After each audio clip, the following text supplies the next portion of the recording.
Hey everyone, if you are looking for a small but very neat portable 14-inch touchscreen for laptops, gaming handhelds or Android tablets, then today we're gonna see if the UPERFECT GR14BU is right for you or not. Just for full disclosure, the monitor was provided to me for free by UPERFECT for the sake of this review, but I did not receive any financial compensation.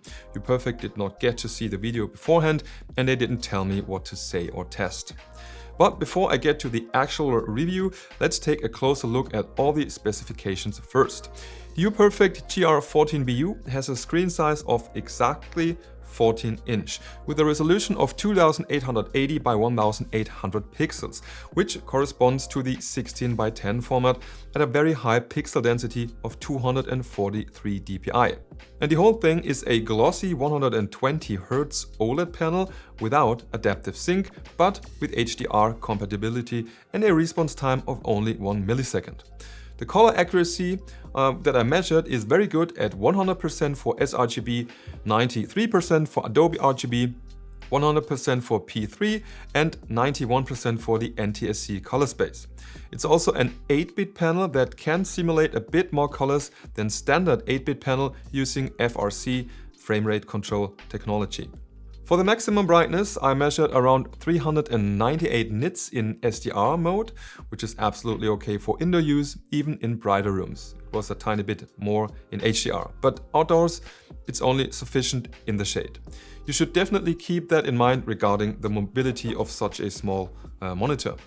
The picture quality is just consistently really awesome. It's bright, it's crisp, of course it's colorful since it's OLED, there's a big contrast and deep black levels. It barely gets any better than this. However, when operating without the monitor's power supply and only using USB-C from my laptop, the maximum brightness was only at 138 nits. So you have to plug it in to get the full brightness via a power connector. The GR14BU comes with a small USB-C power supply included, and I measured a maximum power draw of about 16 watt at the outlet. Depending on the playback device, the power can also come directly from that device via the USB-C cable, like for example with this laptop here. And by the way, I was able to run the monitor flawlessly with my 65 watt power bank, so theoretically you can use it on the go without an outlet for a while, depending on the power bank. And even though it seems to have some sort of pass-through, when you use it with a smartphone or handheld, for example, with the original power supply, it wasn't enough to sufficiently power my Asus ROG Ally gaming handheld. But when I used a 100 watt power supply for the UPERFECT monitor instead, the handheld was also perfectly supplied with enough power. It weighs only around 600 grams, which is about as much as the mentioned gaming handheld. On the right side there are 3 ports, 2 USB-C ports and 1 HDMI port. There's 2 USB-C cables, 1 HDMI cable and 1 USB-C to USB-A cable included in the box. You need one of the USB-C cables to power the monitor, though in my opinion, like so often, the cables should all be longer because the USB cables are only about 115 centimeters short and the HDMI cable is only 100 centimeters. So especially the power cables should definitely be longer, honestly. You can choose for yourself which of the USB ports here you want to use for power and which one for the connection to the handheld, laptop, tablet or smartphone. Plus it also works with DisplayPort if you use a USB-C to DisplayPort adapter.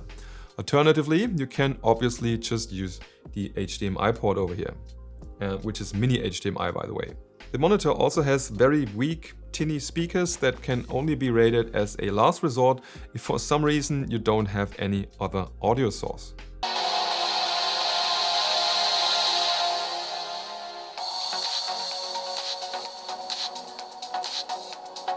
To use the touch function on Windows or Android devices, you either have to go to the USB-C connection route, or if you're using HDMI, you need to additionally connect the end device via USB-A or USB-C. When using HDMI, the monitor must be additionally powered by the power supply.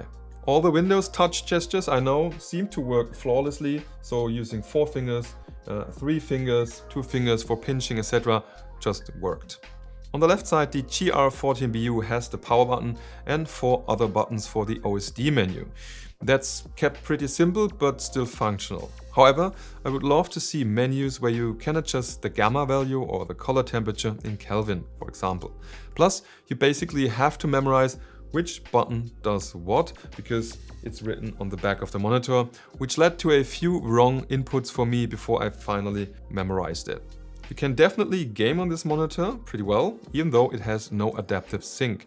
The 120 Hz is just as helpful here as the very short response time of only 1 millisecond, which is pretty much always the case with OLEDs anyway, meaning ghosting effects practically don't happen here, even with fast movements. The monitor does have a very small built-in kickstand on the back, but since it's not as wide as the screen, you cannot use it to set it up vertically.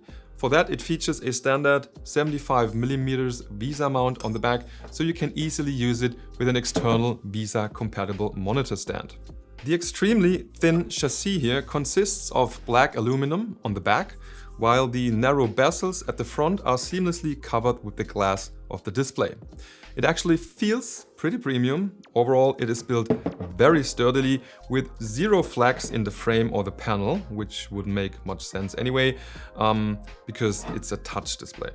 But it's kind of weird that they still don't include a logo here, like not even on the back.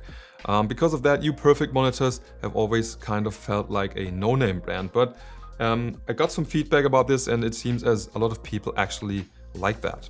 It also has a little quirk. Those corners here are slightly rounded, which causes a few pixels to disappear behind the bezel in all four corners. Because of that, I think it has a bit of a tablet vibe, which is rather unusual for monitors in my opinion.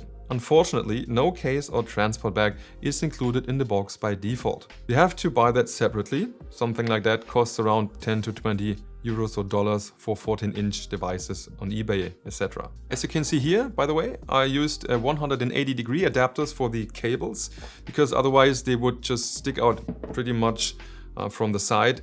And with adapters like these, the whole setup just looks way cleaner. It's not a must, but a good idea in my opinion. The GR14BU currently costs $399, and with the code HWOOD50 you get a $50 discount on orders above $300, and with the code HWOOD60 you get a $60 discount on orders above $400. You can find the matching link down in the description and the pinned comments.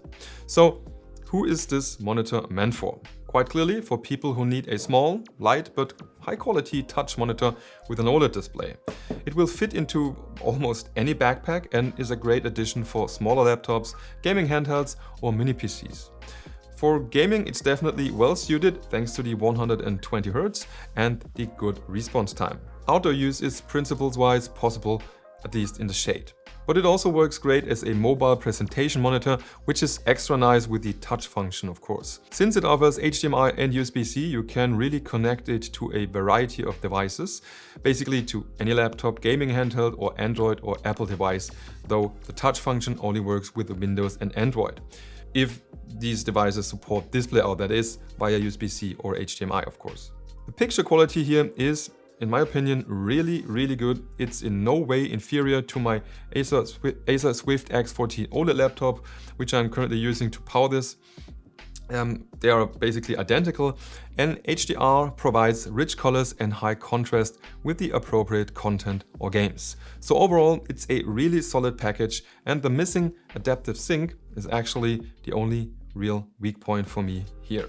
If you want to try it out for yourself, like I said, you can get it with the code HWOOD50 for around $349 via the links down in the description.